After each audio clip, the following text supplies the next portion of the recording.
Hello students, today I am starting new chapter friction. You are already familiar of friction. There are many phenomena in our daily life which are influenced by friction. Friction is called necessary evil, means it is sometimes necessary and sometimes evil. So let us start chapter of friction. Hope you will understand.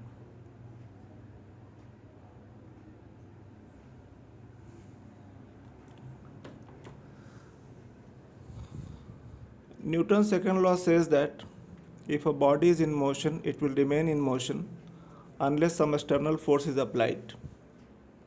But in most of the cases, it is found that a moving body comes to rest when effort is removed. Means a car comes to rest when engine is switched off. A ball rolling over a surface comes to rest after some time. If we stop paddling a cycle comes to rest. Now the question is, why these bodies are coming to rest? The answer is, when these bodies are in motion, the motion is continuously opposed by a force called friction. So very obviously, friction is a force, frictional force, which always opposes the motion. In fact, friction is a property between two surfaces in contact, by virtue of which relative motion between the two surfaces is opposed, and the force by which the motion is opposed is called friction, frictional force.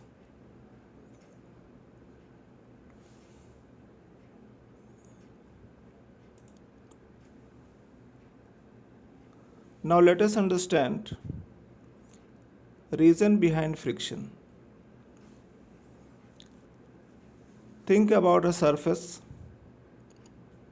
like surface of your whiteboard or surface of your table at your home. Apparently the surface is quite smooth, but if the surface is seen by some optical instrument like microscope of high resolving power, you will see that there are some irregularities, ups and downs, or projections and depressions on the surface. So no surface is perfectly smooth. Every surface has some roughness, some irregularities. When two bodies kept in contact start relative motion, because of these irregularities, projections and depressions, you can say, the motion is obstructed. These projections, ups and downs, try to lock each other, due to which motion is obstructed. This explanation of friction is classical theory of friction.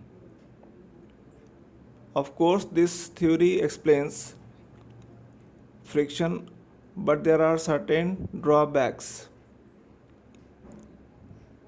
The drawbacks are given in 2 points.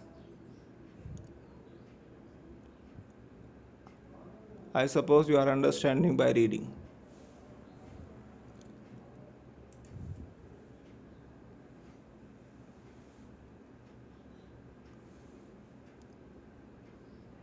Now let us understand modern theory of friction.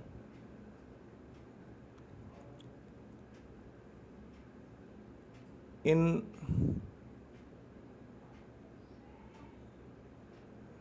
next chapters, forthcoming chapters, you will know about a force called intermolecular force. Intermolecular force, or sometime interatomic force, is force acting between two molecules or two atoms. When separation between two molecules is too high, this force is quite negligible. When separation decreases, the force is experienced.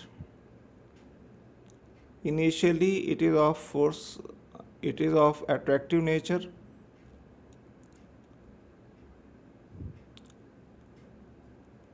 Up to distance about 1 angstrom between two molecules, this force is of attractive nature, and when distance is less than 1 angstrom, the force is of repulsive nature. The repulsive nature is a rare case. Normally, force of attraction is experienced in most of the cases.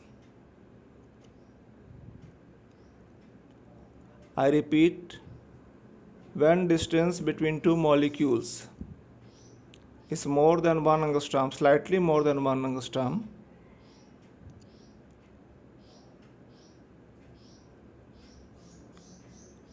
to elaborate, I can say 1 angstrom to 10 angstrom, the molecules experience force of attraction.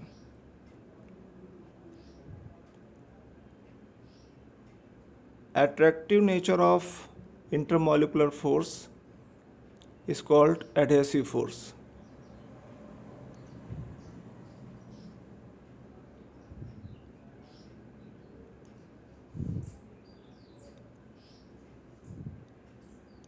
Now let us suppose two bodies come in contact. Their surfaces are having certain roughness as shown in the diagram. At some points, molecules of the two surfaces are so close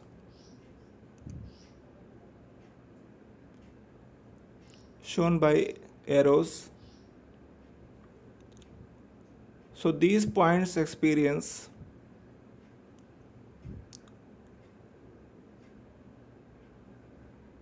intermolecular force of attraction. When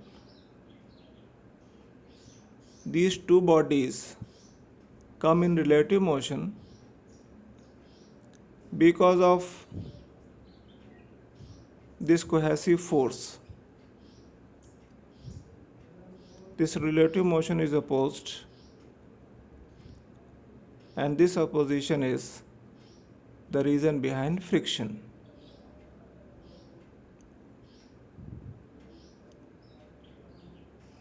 This modern theory of friction explains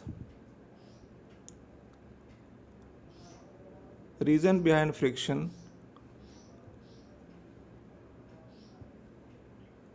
in better manner than classical theory. So I suppose you could understand what is friction and what is the reason behind friction. Thank you, students, for paying attention.